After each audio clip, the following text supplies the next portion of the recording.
Hello दोस्तों, इस video में सीखेंगे लोन पेयर क्या होती है, लोन पेयर बोन पेयर में क्या अंतर है, लोन पेयर निकालने का शानदार सोच से सीखेंगे। आइए कुछ एग्जांपल लेते हैं। जैसे अमोनिया NH3, नाइट्रोजन का इलेक्ट्रॉनिक नंबर 7 होता है, इसका विन्यास निकालना है 2,5। ठीक है। हाइड्रोजन का H इलेक्ट्रॉनिक विन्यास 1 होगा। दोस्तों, इस बाहरी इलेक्ट्रॉन को हम लोग बोलेंगे वैलेंस इलेक्ट्रॉन बोलेंगे। वैलेंस इलेक्ट्रॉन 5 है, तो यहाँ पर 5 2 लिखिए। ठीक है। हाइड्रोजन दोस्तों 3 है, 3 गो हाइड्रोजन है, यहाँ 3 गो हाइड्रोजन लिखिए। इसका वैलेंस इलेक्ट्रॉन 1 है, इसलिए 1 डॉट लगा दिए। दोस्तों देखिए, नाइट्रोजन को ऑक्टेट बनने के लिए हाइड्रोजन से साझा करना पड़ेगा, क्योंकि नाइट्रोजन का वैलेंस इलेक्ट्रॉन 5 है। इसे ऑक्टेट बनने के लिए दोस्तों 3 इलेक्ट्रॉन हाइड्रोजन से ये साझा करेगा, ताकि नाइट्रोजन जो है ऑक्टेट बन जाए और हाइड्रोजन भी ऑक्टेट बन जाए दोस्तों। ठीक है। इसको दोस्तों आपस में साझा किया, तो इसे कहते हैं कोवलेंट बॉन्ड बोलते हैं। इसी कोवलेंट बॉन्ड को दोस्तों हम लोग क्या बोलेंगे, बॉन्ड पेयर कहेंगे, बॉन्ड पेयर कहेंगे। ठीक है दोस्तों, इसे हम लोग बॉन्ड पेयर कहते हैं। कोवलेंट बॉन्ड को बॉन्ड पेयर बोलेंगे, और जो दोस्तों बाकी बच गया उसको बोलेंगे लोन पेयर, जिससे हम लोग लोन पेयर कहेंगे। ठीक है दोस्तों, अब हम आपको एक ट्रिक के माध्यम से बताएंगे, ताकि लोन पेयर बहुत आसानी से निकल जाए। देखिए दोस्तों, ये ट्रिक क्या है।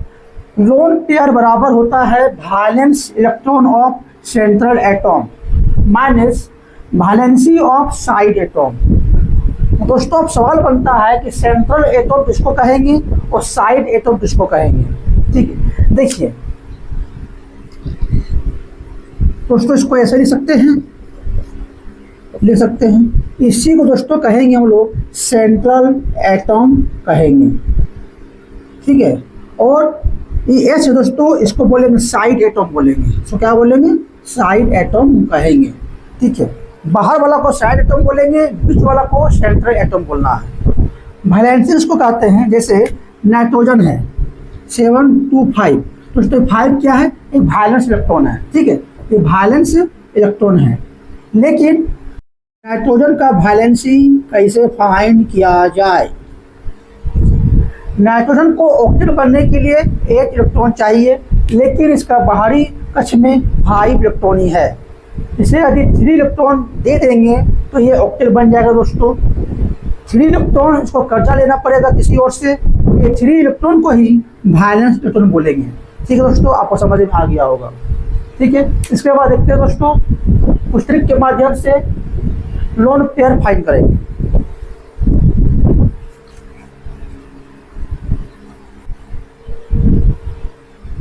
NH3 के बारे में मैंने बताया था, लेकिन फिर से एक बार रिपीट कर देता हूँ ट्रिक के माध्यम से। नाइट्रोजन को दोस्तों 7 होगा, 2 5 क्या है, वैलेंस इलेक्ट्रॉन्स है। H का वैलेंसी 1 ही होगा। हम आते हैं फॉर्मूला में आते हैं लोन पेयर निकालने का। Valence electron of central atom. Central atom दोस्तों किसको मानेंगे, जो बीच में रहता हो। ऐसे दोस्तों N क्या है, बीच में रहेगा। ठीक है। और साइड में H होगा, यानी N दोस्तों सेंट्रल एटम हो गया। और सेंट्रल एटम का वैलेंस इलेक्ट्रॉन दोस्तों क्या होगा, 5। ठीक है। Minus valency of side atom. Side atom में दोस्तों वैलेंसी कितना होगा, 1 होगा। हाइड्रोजन का वैलेंसी 1 होता है, लेकिन दोस्तों यहाँ पर हाइड्रोजन 3 है, इसलिए 3 से मल्टीप्लाई करना पड़ेगा। 3 × 1 / 2, 5 - 3 / 2 दोस्तों, इसको माइनस करेंगे 2/2 यानी 1, तो दोस्तों 1 हो गया। मैंने पहले भी दोस्तों निकाला हूँ।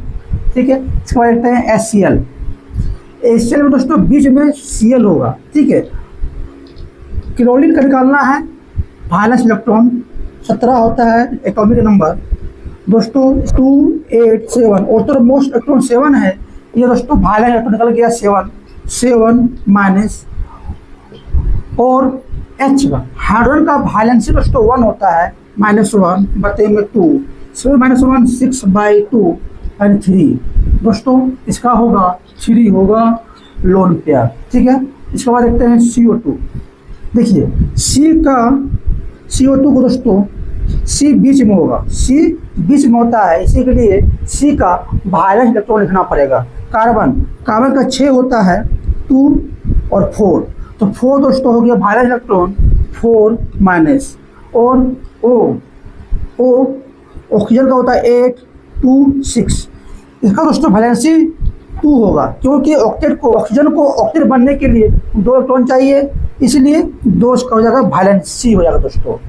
देखिए ऑक्सीजन 2 है, ठीक है, तो 2 को 2 से मल्टीप्लाई करना पड़ेगा, यानी 4 हो जाएगा वैलेंसी।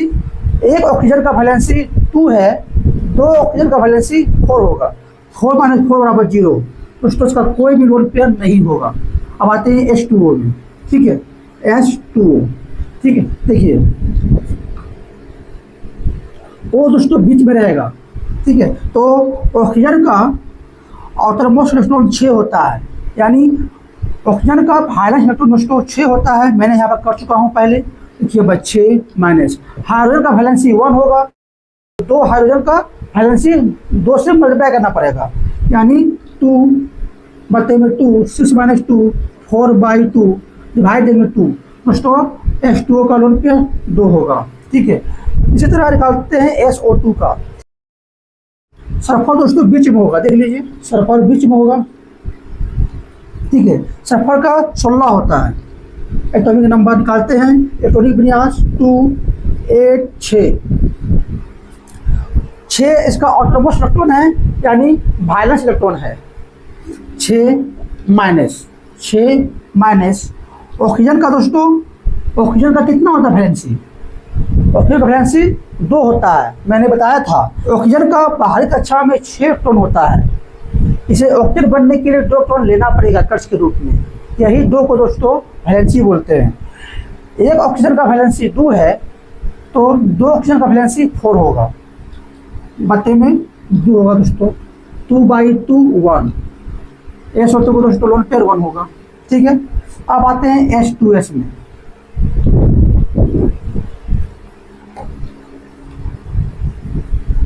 देखिए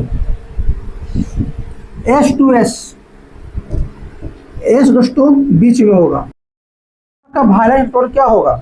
अभी मैं निकाला 6 होगा, माइनस हाइड्रोजन का वैलेंसी 1 होता है और डबल हाइड्रोजन है, इसलिए 2 से मल्टीप्लाई कर देंगे, बटे में 2 4/2 यानी 2, दोस्तों H2S का लोन पेयर 2 होगा।